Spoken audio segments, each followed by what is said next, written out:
안녕하세요. 세상에서 가장 큰 힘을 가진 사람은 누구일까요? 그렇다면 예수님은 그를 가장 큰 힘을 가진 자라고 인정하실까요? 성경 말씀을 읽겠습니다. 누가복음 9장 46절에서 48절 말씀입니다. 제자 중에서 누가 크냐 하는 변론이 일어나니 예수께서 그 마음에 변론하는 것을 아시고 어린아이 하나를 데려다가 자기 곁에 세우시고 그들에게 이르시되 누구든지 내 이름으로 이런 어린아이를 영접하면 곧 나를 영접함이요 또 누구든지 나를 영접하면 곧 나를 보내신 이를 영접함이라. 너희 모든 사람 중에 가장 작은 그가 큰 자니라. 예수님의 제자들 가운데서 말다툼이 일어났습니다. 제자들 가운데서 누가 크냐, 누가 위대하냐, 누가 높으냐라는 논쟁이었습니다. 권력을 향한 인간의 욕망은 욕망의 절정체라고 생각합니다.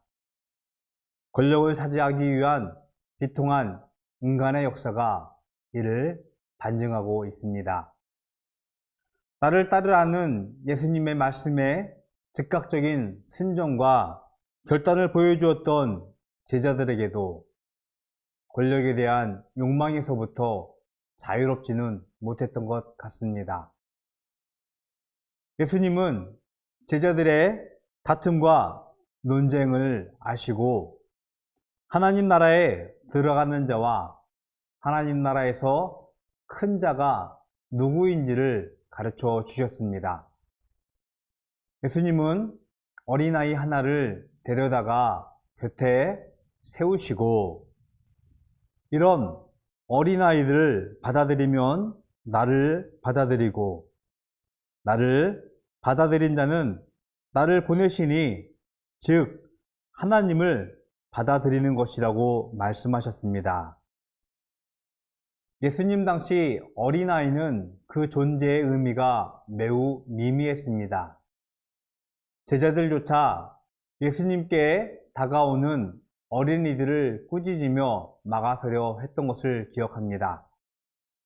그러나 예수님은 이런 어린아이를 영접하는 것이 자신을 영접하고 자신을 보내신 하나님을 영접하는 것이라고 말씀하셨습니다. 하나님을 영접하는 자가 하나님의 자녀가 되는 권세를 가졌습니다. 기꺼이 자신을 낮추고 하나님을 신뢰하는 어린아이를 바로 알아야 합니다. 왜냐하면 작은 아이가 하나님 나라에서 큰 자이기 때문입니다.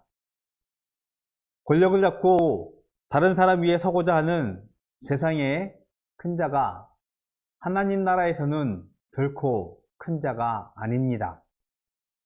예수님은 기꺼이 자신을 내어주고 다른 사람을 위하여 섬기는 자가 하나님 나라에서 큰 자라는 역설적 진리를 가르쳐 주셨습니다. 인간 관계를 회복하고 신뢰를 쌓아가는 가장 큰 힘은 잘잘못을 지적하며 법질서를 세우는 것보다 자신을 낮추고 겸손히 기꺼이 섬기는 양보와 희생의 힘에서 드러날 것입니다. 사랑하는 이를 위해 자신의 생명을 내어주시며 희생하셨던 예수님의 십자가를 기억합니다. 세상에 권력을 가진 자가 힘이 없고 작은 예수님을 이긴 것 같지만 우리는 예수님이 진정 큰 자이시고 그들을 이기셨다는 것을 잘 알고 있습니다. 예수님의 십자가가 보여주신 사랑과 희생을 기억하며 기꺼이 우리를 내어주며 섬기는 하나님 나라의 큰 자, 높은 자의 삶을 살아가는 우리가 되기를 기도합니다. 바르고 다른 삶 살아가기입니다.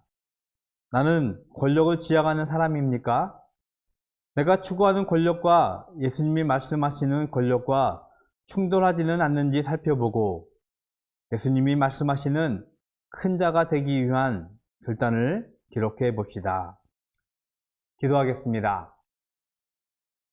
하나님, 이 땅 위에서 작은 자가 하나님 나라에서 큰 자라고 말씀하셨습니다. 하나님께서 가르쳐 주신 큰 자의 삶을 살기를 소원합니다. 기꺼이 낮아지고 기꺼이 희생하고 양보하면서 하나님께서 주신 이 땅 위에서의 사랑과 하나님께서 주신 이 땅 위에서의 삶을 살아가는 저희들 되게 하여 주시옵시고 그로 인하여서 하나님께서 주신 하나님의 나라를 이 땅 위에서 세워가는 저희들 될 수 있도록 축복하여 주시옵소서.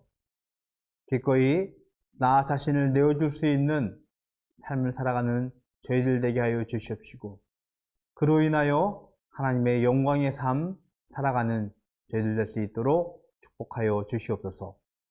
예수 그리스도의 이름으로 기도드렸습니다. 아멘.